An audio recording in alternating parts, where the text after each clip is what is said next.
Chris. Thanks for tuning back in here at Phoenix Conversions. We're at 5915 Casey Drive. We had a lot of questions come in, and I've got Jonathan with me today to talk about a few of the most asked questions that we have coming in. And one of the biggest things that we get is I want some step bars or running boards for my truck. And something that's become very popular, Jonathan's Powersteps. Why don't you tell our listeners some of the advantages that we have for the Powersteps? The Powersteps are a very versatile step for you because you can open your doors and they deploy automatically. There's also a switch on those where you can turn them off to where they can either be deployed full time or you can have them up full time.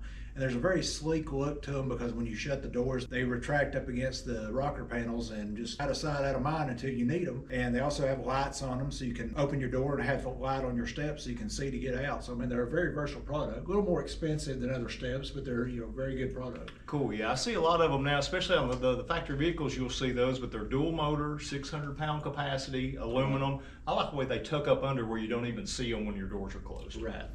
Yeah, It's a great look, and they're just very versatile step for most people.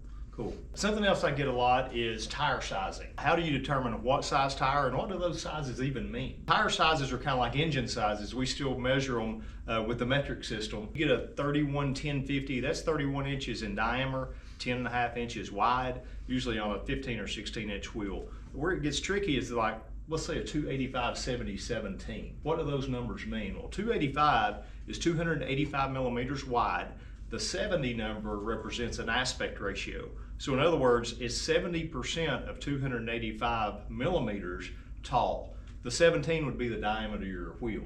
We also get a lot of people ask the question, how big of a tire can I put on my truck? The best way to research that is for us through the lift company. The lift company we use, they will suggest the size tire for that lift. If it's a leveling kit, a 3-inch kit, a 6-inch kit, they will usually, and they'll let you know if there's minor trimming involved. So keep in mind, if you put some huge wheels and tires with a crazy negative offset or an aggressive offset, there's a good chance that you're gonna have to trim those corners. Yeah, what we noticed in the shop too is a lot of tire sizes, even though they're the same size, some treads will be taller than other ones and they will rub a little bit more than other brands. So you have to kind of play around with the sizes and different lifts and stuff. Something else, this time of year we get a lot of rain, snow, that kind of thing. I always get the question, is my bed cover waterproof? Yes, we get a lot of people ask if their stuff in the bed is going to get water on it. No manufacturer out there is going to say that a bed cover is 100% waterproof. There are ones that are more water resistant than other ones. A lot of your solid tops, most of your camper tops are going to be more water resistant than say a folding bed cover or a roll-up bed cover. Just because there's so many seams, there's so much places where water can get in. It also depends on the truck, but none of them are 100% waterproof. Yeah, I usually tell people your bed's not waterproof. You can always get moisture or water between the tailgate and the bed sides, and the bed cover's really not going to do anything to remedy that. Right. A bed cover will do other things besides stop water, which it doesn't do 100%. But I mean, it's more to put your stuff out of sight where the wind's not going to blow it out. Like I say, none of the manufacturers are going to say it's 100% waterproof, but they are good water resistant. Exactly. If you're going to put a bed cover on your truck, it's good to realize it's going to be water resistant, not always waterproof. I'm sure we probably got some of these things out in the shop. Enough talking between you and I. Let's check out and see what's in the shop today. Yeah, let's go see what's out there.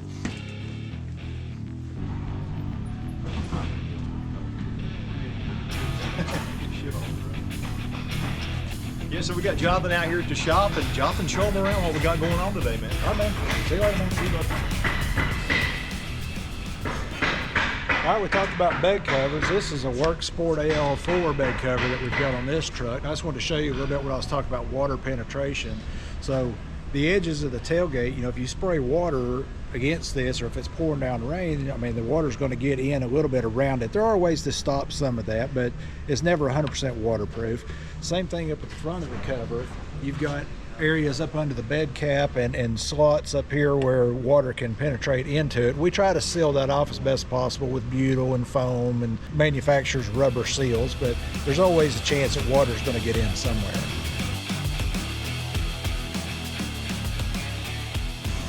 All right, we've got two brand new F-250s in that we're putting some steps on here from Rough Country. Also, we're doing the factory puck systems for fifth wheel and gooseneck towing. So we have to lift the bed up like this one is right now, and then we drill the holes in the bed for that system to go underneath and bolt down to the frame. This one also got Patriot liner, spray and bed liners. So we got two of those in, a white one and a black one. We're doing those on this week. All right, we've got a Lexus here that we've done a CBI front bumper with a hidden worn winch. It's an Evo 12 winch that we put on this vehicle. A very sleek looking design, no cutting involved. It replaces the bottom valance on this vehicle. All right, we talked about Powersteps. This has got a factory Powerstep on this F-150. We did some other work to it. We've done a rough country 3-inch lift kit, some fuel, wheels and tires. And I just want to show you how the Powersteps work and how easy they are to use. So you open your door, step comes down, and it gives you access to let you be able to get up into the truck.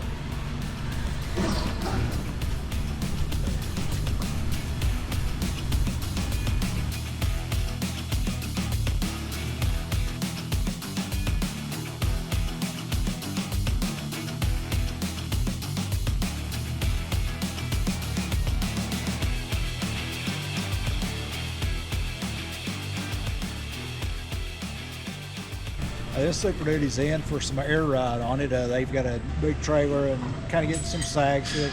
So you can see in here the bags that are going to be helping this truck out as he hauls a load on the back end. They also get a compressor so that it can air up and down as you need it.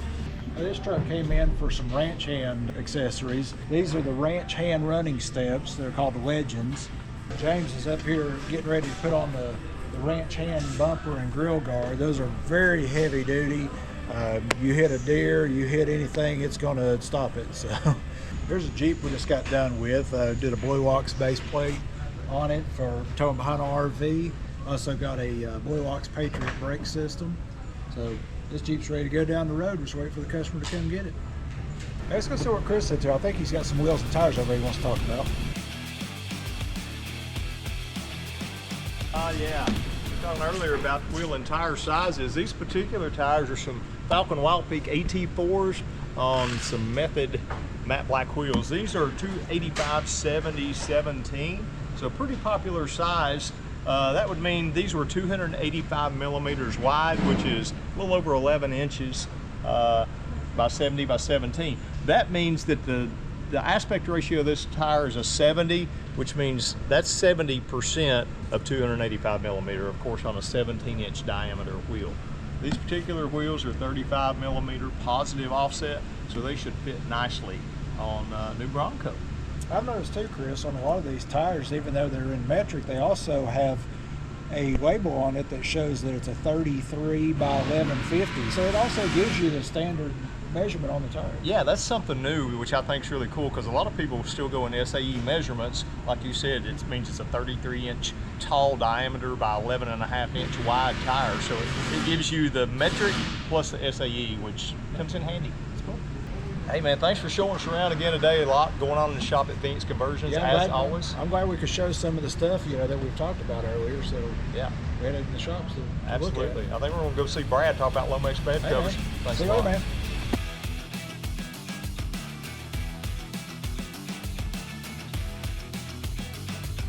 There he is. Hello, hello. Hey, here's Brad Hayes, our retail sales manager. He's going to tell us a little bit about Lomax bed covers, one of our most popular bed covers, right, Brad? Yes, sir. Show off our best-selling bed cover, the Lomax by AgriCover. It's got the urethane spray liner finish over the top. Drop the tailgate in order to get to the mechanism, a very secure cover. And then it's got a pull latch on the underneath side, a slam closure that you fold that cover twice. And then you can actually tow with it in place this way with it clipped here. And unique to this cover is it's easily removable. You've got a pull strap here, and the whole thing can come off and stay in the garage, go pick up a couch or refrigerator. And it easily reinstalls as well. You just catch the tabs there at the front and then unfold it, and you're ready to go down the road. It's a great cover, very unique as far as the quick removable. None of the rest of them offer that. We actually stock this cover for about 20 different truck models. Thanks for listening to my sales pitch on the Lomax bed cover. Come by and see if we've got it in stock for your truck, and we'd be glad to put one on for you. I'll throw it back to Chris. Thanks for listening. Hey, thanks again for stopping by. Hey, if you liked the video, make sure that you subscribe and like, and follow us on all our social media at Phoenix Conversions, or follow us on our website at phoenixconversions.com. Thanks again. Phoenix Conversions.